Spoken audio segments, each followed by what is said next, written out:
आज उस पे चल रहा था सोशल मीडिया पे कि देखो ये हालत है कि किसी को मतलब खबर की तो बात ही छोड़ो, सोशल मीडिया पे भी लोगों ने कितने लाइक्स दिए उसको। तो ये व्यक्ति को जब इस तरह की कोई देश के लिए या धर्म के लिए या मानवता के लिए जब ज़रूरत पड़ती है हमारी, तो उस समय हमें अपने मान सम्मान की या अपने प्राणों की चिंता नहीं करनी चाहिए। व्यक्ति सोचता है कि अगर हमने इनका विरोध किया तो ये हमारा अपमान हो जाएगा, क्योंकि हम तो सदा फिर इनकी दृष्टि में नीचे गिर जाएंगे।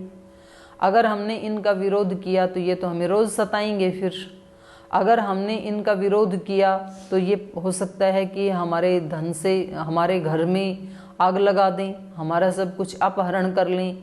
इनसे यदि हमने विरोध किया इनका, तो हो सकता है कि ये कहीं हमारा मर्डर करवा दें, हमारे बच्चों का करवा दें, किडनैप करवा दें। ऐसे ऐसे डरता है व्यक्ति, और डरता है तो ये अपराधी बढ़ जाते हैं फिर, क्योंकि उनका तो काम ही यही है, डराना।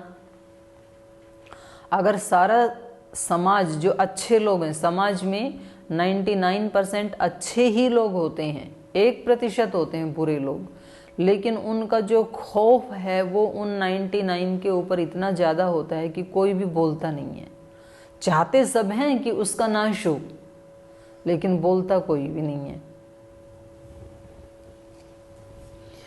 वेद के जो मंत्र हैं, संध्या करते हैं, वहाँ पर भी जो मंत्र आते हैं मनसा परिक्रमा के, यो अस्मान द्वेष्टि, तो यह एक वचन है वहाँ पर, और अस्मान बहुवचन है, अर्थात द्वेष करने वाला एक है और हम ज़्यादा हैं। यो अस्मान द्वेष्टि, यम च वयम द्विष्मे, और यम जिसको, वयम द्विष्मे हम द्वेष करते हैं। तो ऐसे तो कोई बदमाश लोग जो होते हैं, निर्लज्ज लोग होते हैं, वो तो कोई एक आध ही होते हैं ऐसे पूरे इलाके में, पूरे शहर में, पूरे ज़िले में, और उसमें रहने वाले जो प्रजाएं हैं वो तो बहुत ज़्यादा होती हैं, लेकिन वो विरोध नहीं कर पाते हैं उनका। तो ये जटायु से हम सीख सकते हैं। जटायु ने क्या किया, उसका विरोध किया, और रावण ने क्या किया, जटायुषम हत्वा, उसको मार दिया। मर तो गया, लेकिन कितनी गौरव के साथ मरा। मरना तो वैसे भी था, और 4 साल बाद मर जाता, लेकिन वो मौत भी उसको सदा सदा के लिए जिंदा बना के चली गई। वो जीवित रहेंगे, जब तक राम जीवित रहेंगे तब तक जटायु भी जीवित रहेंगे। तो धर्म के लिए जो अपनी जान भी दे दे, तो जब तक धर्म रहेगा तब तक वो व्यक्ति भी जिंदा रहेगा। धर्म के लिए कोई अपने परिवार को भी आहूत कर दे, तो जब तक धर्म रहेगा तब तक उसका परिवार जिंदा रहेगा। गुरु गोविंद सिंह के बच्चों को दीवार में चिनवा दिया, तो देश धर्म के लिए उन्होंने अपना परिवार ही आहूत कर दिया, और उनकी माँ को सामने बांध दिया कि वो देखे उनको दीवार में चिनते हुए, और गुरु को भी बुला लिया ताकि वो अपनी औलाद को जब ऐसे दीवार में चिनता हुआ देखे जाएं। तो पहले घुटनों तक ईंटें लगाई गई, पेट तक आ गई, फिर पूछे, बोले अभी भी देख लो, फिर छाती तक ईंटें चिनते चिनते आ गई। इतने मासूम बच्चे, इतने सुंदर प्यारे प्यारे बच्चे, तो यहाँ तक भी जब चिनते चिनते आ गए, माता पिता दादी उनको सामने बांध के रखा हुआ है, बोले अभी भी बोलो, बोले हमारा फैसला नहीं बदलेगा। माँ की आंख से आंसू नहीं आ रहे हैं। ये जो नारी है ये बहुत कोमल हृदय वाली भी है, लेकिन ये इतना ज़्यादा बलवान हृदय वाली भी है कि जब ये अपने उस दैवी स्वरूप को धारण करती है तो कोई उसको डिगा नहीं सकता है। फिर वो पुरुषों पे भी, कई हजारों पुरुषों पे भी भारी पड़ जाती है, फिर कितनी क्रूरताओं पे भी वो भारी पड़ जाती है। फिर पूरे का पूरा चिन दिया, तो अपना पूरा परिवार आहूत कर दिया देश के लिए उन्होंने। लेकिन तो भी जब तक धर्म रहेगा, जब तक देश रहेगा, तब तक उनका परिवार अमर हो गया। जाना तो वैसे भी था, पता नहीं कितने बच्चे आए, कितने गए, कितने राजा रानियां आए, कितने गए। तो यहाँ जटायु का जो उदाहरण है ये उसका अपने व्यक्तिगत जीवन का है कि उसने अपना खुद का जीवन भी धर्म के लिए न्यौछावर कर दिया, क्योंकि किसी निरपराधिनी नारी का हरण किया जा रहा था एक दुष्ट राक्षस के द्वारा, तो उन्होंने अपने मरते दम तक उसका विरोध किया। तो इस प्रकार जटायु का वध करके रामस्य भार्याम जहार, रावण उठा ले गया। गृध्रम च निहतम दृष्ट्वा हृताम श्रुत्वा च मैथिलीम राघव शोक संतप्त विललाप कुलेन्द्रियः। तो कह रहे हैं इस प्रकार जब वो उसको तो मार दिया, वो तो गया ही मरने के लिए था, मारीच जो है वो जाता रहा, तो श्री राम थोड़ी देर तो उसके पीछे दौड़े उसको पकड़ने के लिए। बाद में श्री राम को तो समझ में आ गया कि ये तो कोई प्राणी तो है नहीं, क्योंकि वो कभी किसी झाड़ी में छिपता, अदृश्य हो जाता, फिर तुरंत प्रकट हो जाता, फिर अदृश्य हो जाता। तो फिर उन्होंने समझ लिया कि ये जरूर कोई असुर है, मायावी असुर है ये। अगर कोई प्राणी होता तो अदृश्य कैसे हो सकता था। तो उससे पहले उन्होंने अपना बाण नहीं चलाया था, क्योंकि वो पकड़ने के लिए गए थे, मारने के लिए नहीं गए थे। लेकिन जब उन्होंने देखा कि ये तो कोई मायावी राक्षस है, तो राक्षसों का वध करना वो तो उनका मिशन ही था, तो उन्होंने तुरंत अपने बाण के ऊपर जो धनुष के ऊपर बाण चढ़ाया और उसका वध कर दिया। तो जब वो मरा तो उसके मुख से निकला हाय राम, हे लक्ष्मण। तो वो भी उसकी चाल ही थी, कुटिल नीति ही थी। तो राम कहा इसलिए तो उसका कल्याण हो गया, और उसने कहा हाय लक्ष्मण जोर से चिल्लाया, और श्री राम की आवाज में ही चिल्लाया। तो इधर सीता को लगा कि कोई उनके ऊपर आपत्ति आई है, तो लक्ष्मण उधर जा रहे हैं उस वन की तरफ, और श्री राम उसको मार के वापस आ रहे हैं। तो वो पूछते हैं कि तुम क्यों आ गए, उसको तो मैंने मार डाला, वो तो मारीच नाम का असुर था। तो उसने तो मरते समय स्वयं स्वीकार किया कि मुझे तो रावण ने भेजा है, और तुम अब वापस अपने आश्रम में, अपनी कुटिया में जाओ, आप मैथिली को संभालो, कहीं उसको कोई हानि ना हो जाए। तो पूछते हैं कि आप उसको क्यों अकेला छोड़ के आई। तो फिर जब दोनों वापस आते हैं तो वो क्या देखते हैं, गृध्रम च निहतम दृष्ट्वा, जटायु गिद्ध तो वहाँ पर मरा पड़ा है। गृध्ध की स्पेशलिटी ये होती है कि उसकी दृष्टि जो है ना वो बहुत दूर तक देखने वाली होती है। तो इन्हीं के ही जो भाई थे उन्होंने ही हनुमान जी को बताया था कि सीता माता कहाँ है, क्योंकि समुद्र जहाँ पृथ्वी का अंत आ गया, समुद्र आ गया, तो वहाँ हनुमान जी तो बैठ गए थे शोक संतप्त होकर के कि भाई मैं तो सीता माता की खोज तो कर नहीं पाया, और अब मैं बिना कार्य की सिद्धि किए अपने स्वामी को जाकर के क्या मुंह दिखाऊं खाली हाथ जाकर के। तो इससे अच्छा तो यही है कि मैं यहीं अग्नि समाधि ले लेता हूँ, अपने शरीर को योग अग्नि में भस्म कर देता हूँ। क्योंकि जो स्वाभिमानी व्यक्ति होते हैं वो किसी विशेष प्रयोजन के लिए शरीर धारण करते हैं, तो उनका एक नारा होता है देहम व पातयेयम लक्ष्यम व प्राप्तयेयम, या तो मर जाऊंगा या तो कर जाऊंगा, या तो शरीर मेरा नष्ट हो जाएगा या तो लक्ष्य को प्राप्त कर जाऊंगा। उसके अतिरिक्त इस शरीर का कोई प्रयोजन नहीं है अगर वो लक्ष्य नहीं मिला तो यहाँ इनको हनुमान जी को भी यही लग रहा था कि भाई जब मैं श्री राम का कार्य ही नहीं कर पाया तो ऐसे शरीर को बचा के भी क्या करूँगा। तो उन्होंने ही बताया था वो 100 योजन देख सकती है उसकी दृष्टि। तो ये बात पक्षी के लिए भी कही जाती है, उसकी दृष्टि भी इतनी दूर दृष्टि होती है। पहले तो पृथ्वी के ऊपर जब कोई पशु मर जाता था तो गिद्ध पक्षी आकाश में उड़ते थे, बहुत ऊंचाई के ऊपर, जहाँ फ्लाइट उड़ती है उससे भी ज़्यादा ऊंचाई पे वो उड़ते हैं। लेकिन ऊंचे उड़ते हुए भी उनको पृथ्वी पे वो जो मृत प्राणी है वो दिख जाता था, और उसको खाने के लिए वो नीचे आ जाया करते थे।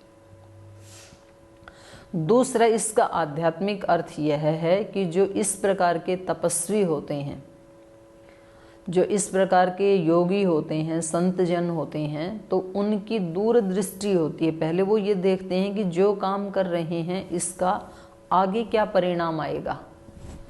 तो वो इस समय के सुख भोग को नहीं देखते हैं, इन सुख भोगों का, यहाँ के जो क्षणिक सुख भोग हैं इंद्रियों के, इनका परिणाम क्या होगा वो भी उनको दिख जाता है। जो ये सारी दुनिया का हो रहा है वही मेरा होगा। और यदि मैं श्रेय मार्ग पे चलूँगा, आध्यात्मिक मार्ग पे चलूँगा, तो इसका परिणाम क्या होगा उसको भी वो देखता है कि जैसे लाखों लाखों ऋषियों ने इस मार्ग पे चल के जिस सुख को पाया वो ही परिणाम मेरे लिए भी होगा। तो यहाँ वो वाली दृष्टि भी है उनके पास। यदि वो कोई ऐसे तपस्वी व्यक्ति हैं तो यहाँ उनके पास इतनी तीक्ष्ण दृष्टि है कि मैं मर भी जाऊंगा यदि, तो भी मैं अमर हो जाऊंगा। इससे बड़ा इस शरीर का सदुपयोग और क्या हो सकता है कि मैं धर्म युद्ध करते हुए इस शरीर को नष्ट कर दूं। गीता में भगवान कृष्ण अर्जुन को बताते हैं, हतो वा प्राप्स्यसि स्वर्गम जीत्वा भोक्ष्यसे महीम। अगर तू युद्ध करते हुए मर जाएगा तो वीर गति को प्राप्त होगा, स्वर्ग के दरवाजे खोलेंगे तेरे लिए। और यदि युद्ध में जीत जाएगा तो इस ऐश्वर्य से संपन्न सारी पृथ्वी के ऊपर राज करेगा, इसका भोग करेगा। तो तेरे तो दोनों हाथों में लड्डू हैं। तो आध्यात्मिक व्यक्ति के तो दोनों हाथों में लड्डू होते हैं। धर्म पर चलने वाले, सत्य आचरण करने वाले, सहन करने वाले, क्षमा करने वाले, प्रेम करने वाले, करुणा करने वाले, सेवा करने वाले जो व्यक्ति होते हैं उनके तो दोनों हाथों में लड्डू होते हैं।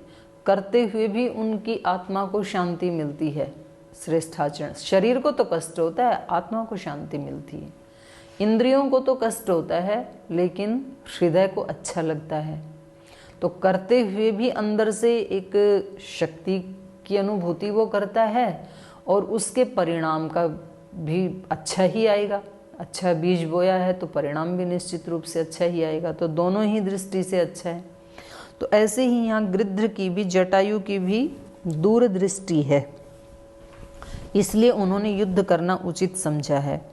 तो जब ये वापस आ रहे हैं तो निहतम च गृध्रम दृष्ट्वा, गिद्ध को तो उन्होंने मरा हुआ पाया वहाँ पे, और हृताम च मैथिलीम श्रुत्वा, पहले वो निहत हैं, मतलब पूरे मरे नहीं हैं, अभी मरने के पास हैं। तो उन्होंने उनको बताया कि मैथिली का हरण हो गया है। हृताम च मैथिलीम श्रुत्वा, नहीं तो उनको कौन बताता, गृध्र ने ही बताया उनको कि ऐसे ऐसे ये जो मारीच नाम का मायावी राक्षस था तो ये इनकी चाल थी।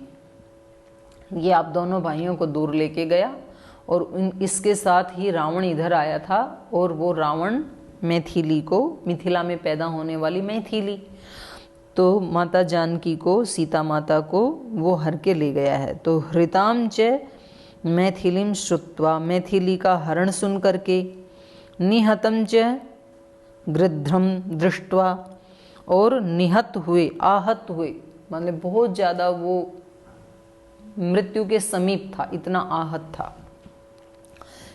माना कि ये संदेश देने के लिए ही उसकी सांसें बची हुई थी और ये संदेश देते ही वो प्राण छोड़ दिया उन्होंने।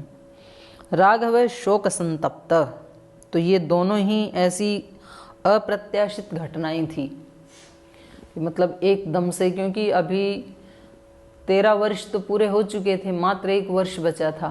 तो लगभग अपने मिशन के पास पहुंच गए थे, क्योंकि मिशन था इनका असुरों का नाश करना। तो उनमें से एक रावण वाला नाश करना केवल बाकी बचा था। तो कई बार ऐसे होता है कि व्यक्ति काफ़ी साधना कर लेता है, काफ़ी लंबे संघर्ष को पार कर लेता है, लेकिन फिर छोटी सी जगह पे अटक जाता है। तो जैसे जैसे पहाड़ की चढ़ाई बढ़ती जाती है तो वैसे वैसे वहाँ पर ताकत भी ज़्यादा लगनी शुरू हो जाती है और वैसे वैसे वहाँ उसको ऑक्सीजन की कमी महसूस होने लगती है। इसलिए जितनी ज़्यादा ऊंचाई पे जाएगा तो उतनी उसको ज़्यादा शक्ति की आवश्यकता पड़ती है। छोटा सा चढ़ाई चढ़नी है तो सामान्य व्यक्ति भी चढ़ जाएगा। जितनी बढ़ती जाएगी उतनी एनर्जी भी ज़्यादा चाहिए होती है और आदमी उस समय हिम्मत हारता है। जो लोग वहाँ पर पहुँचे, एवरेस्ट पे पहुँचे, तो उन लोगों ने अपने जो अनुभव सुनाए कि बस मात्र हमारे से 10, 20, 30 फीट की ऊंचाई बाकी बची थी और उस समय हमारी हालत ये हो गई कि प्राण अब गए तब गए। उस समय रास्ता इतना तंग हो गया कि अब एक कदम भी आगे नहीं बढ़ा जाएगा। तो जब ऐसे बोलते हैं कि जब बहुत ज़्यादा घनघोर काली घटाएं छा जाएं और ऐसे लगे कि इस संसार में सूर्य का तो अस्तित्व ही नहीं है, सूर्य को पता नहीं कहाँ छिपा देती हैं वो काले घने बादल, तो समझ लेना कि अब जल्दी ही बारिश आने वाली है। जब जब हों बादल घने तब तब बारिश की आश। जब जब जीवन में बहुत ज़्यादा संघर्ष आ जाएं, बहुत कठिनाइयाँ आ जाएं, बहुत आप अपने आप को चारों तरफ से घिरा हुआ समझें, तो समझना कि कोई बड़ा दरवाज़ा खुलने वाला है आपके लिए। श्री अरविंद ने भी एक जगह अपनी पुस्तक में लिखा है कि जब आपके लिए संसार के सब दरवाजे बंद हो जाएं और आपको ये लगे कि अब तो सब कुछ डूब चुका है, बिल्कुल डूबने ही वाला है, बस एक क्षण बचा है, पूरा का पूरा जहाज डूबने वाला है, बोले उसी क्षण हिम्मत मत हारना, तब सब कुछ बचा लिया जाएगा, उसी क्षण सब कुछ बचा लिया जाता है। तो ऐसी भगवान की व्यवस्था है कि जो उसके नाम के ऊपर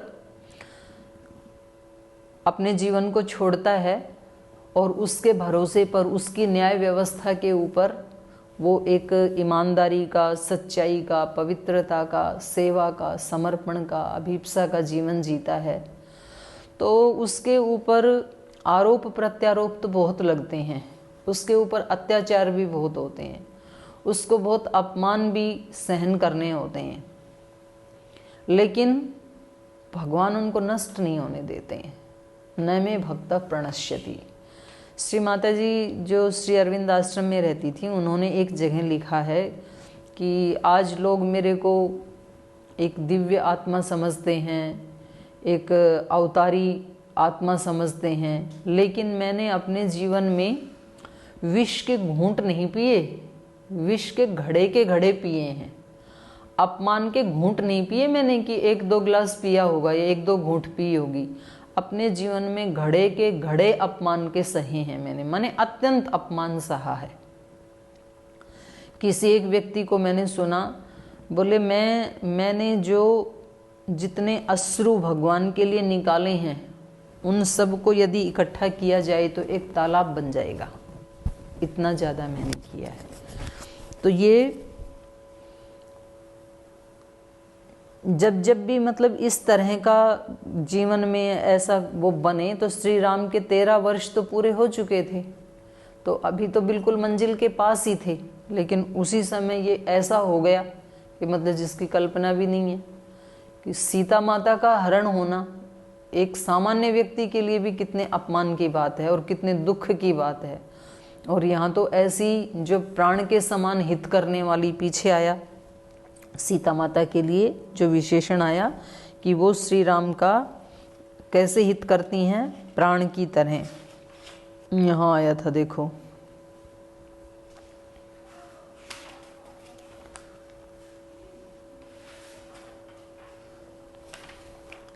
ये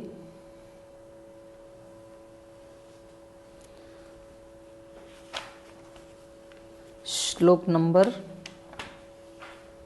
26 में, रामस्य दयिता भार्या नित्यम प्राण समाहिता।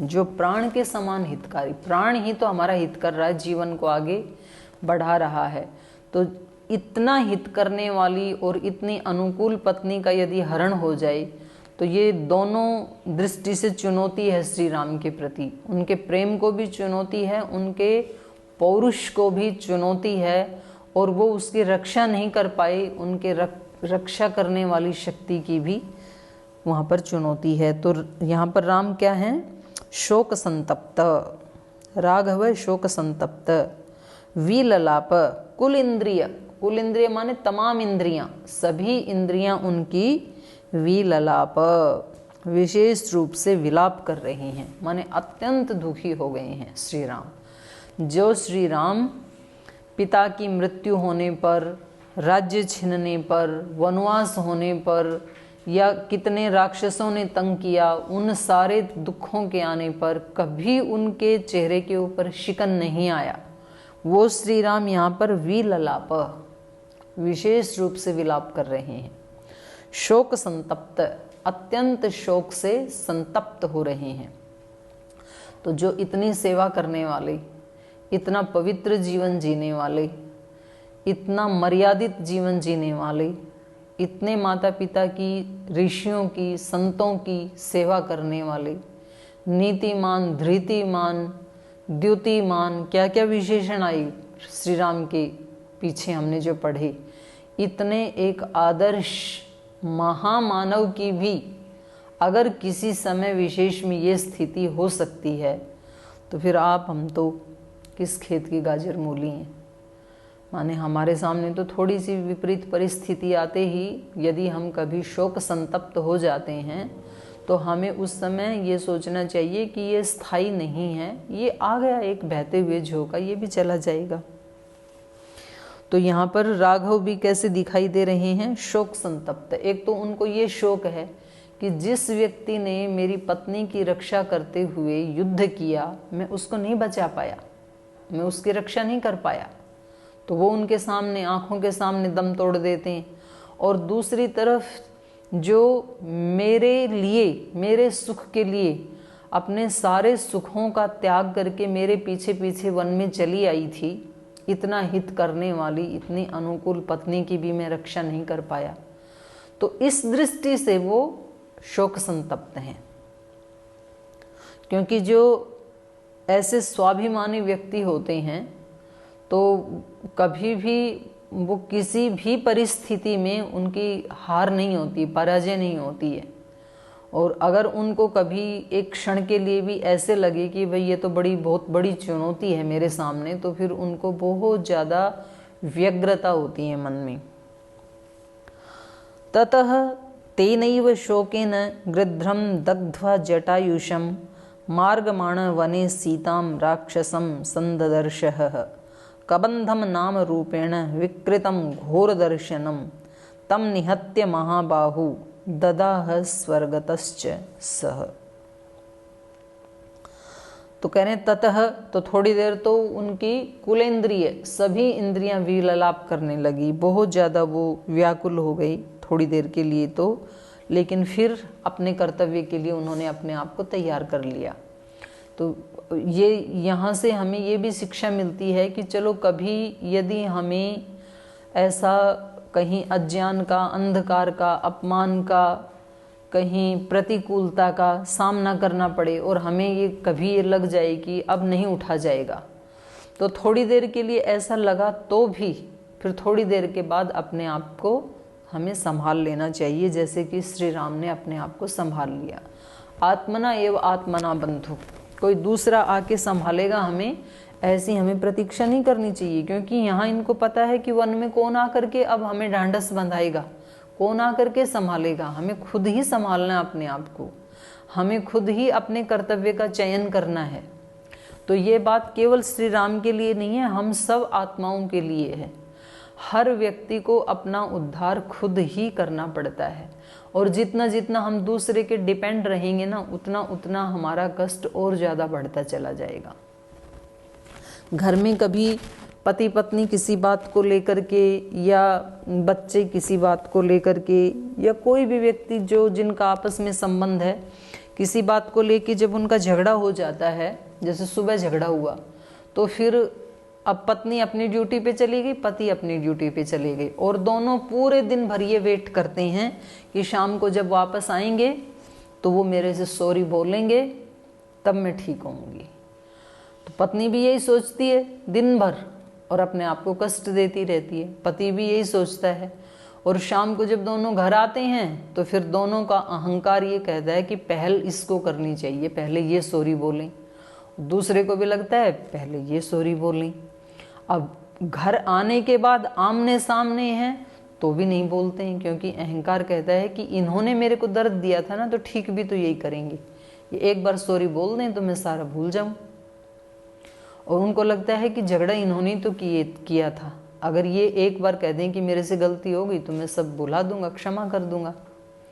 लेकिन बोले कौन, तो कभी कभी तो बच्चे करवाते हैं उनकी बातचीत, लेकिन कभी ना कभी करनी पड़ती है, तो दोनों में से एक को तो झुकना ही पड़ेगा।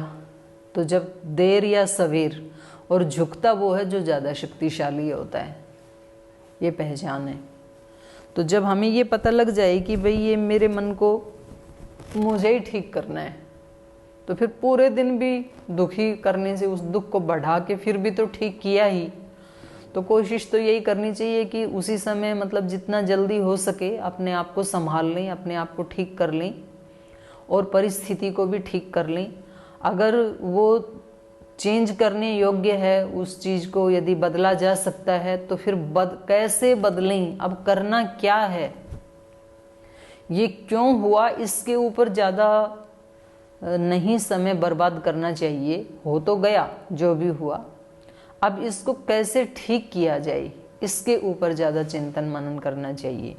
मेरे कपड़े के ऊपर कोई दाग लग गया, किसी ने कोई चीज़ डाल दी, किसी ने चाय डाल दी, अब वो चाय मैंने डाली या दूसरे ने डाली, उसकी कोई बात नहीं, डल गई ना। लेकिन अब इस दाग को निकालना कैसे, इस गंदगी को साफ कैसे करना है, ये सोचना चाहिए, बजाय इसके कि उस व्यक्ति के साथ झगड़ा करने से। आपने मेरे को धक्का मारा इसलिए मेरे हाथ से गिरी, या आपने गिरा दिया, क्यों गिरा दिया, कैसे गिरा दिया, तो उससे तो कुछ, ये तो हटेगा नहीं। अब ये तो गिर चुका है। जो परिस्थिति आ चुकी है हमारे जीवन में, उसको नहीं बदला जा सकता है। उसको वापस कैसे ले जाओगे आप? जो क्षण इस समय वर्तमान में चल रहा है वो कभी भी भूतकाल में नहीं जाएगा। आप उसको दोबारा, किसी युवा व्यक्ति को बच्चा बनाया जा सकता है क्या? कभी भी नहीं। एक बार जो युवा बन गया, अब वो वृद्ध तो बन सकता है, वापस बच्चा नहीं बन सकता है। एक बीज से जो अंकुर निकल गया, अब वापस उसको बीज नहीं बना सकते हैं आप। अब तो वो बड़ा वृक्ष बनेगा, फिर उसके ऊपर फूल आएंगे, फिर फल आएंगे, उन फलों में से उसका जैसा ही बीज निकलेगा। तो अब तक तो, अभी तो वहाँ वेट करनी है और इसको बड़ा करने की कोशिश करनी है जो बीज चाहिए। तो अब बीज को निकालने की, कि मुझे तो जमीन में से वही मेरा वाला बीज चाहिए,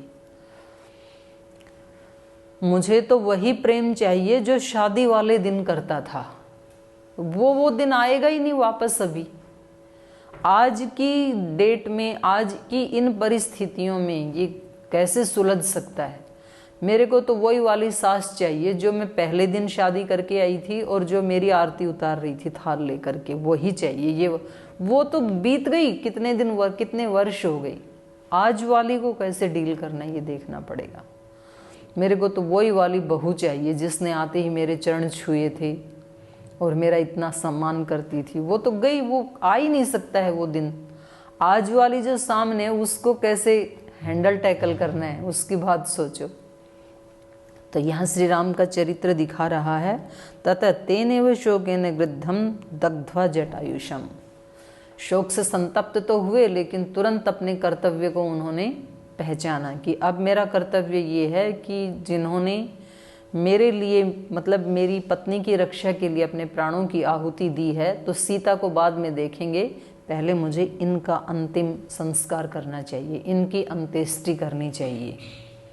नहीं तो ये भी कभी, ये तो मर ही चुका, बाद में देख लेंगे इसको, तो पहले सीता को खोजें, ऐसा नहीं किया।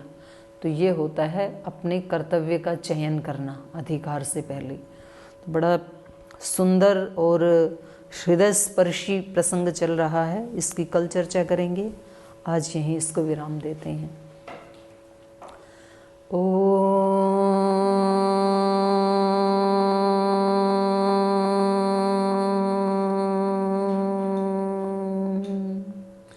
शांति शांति शांति।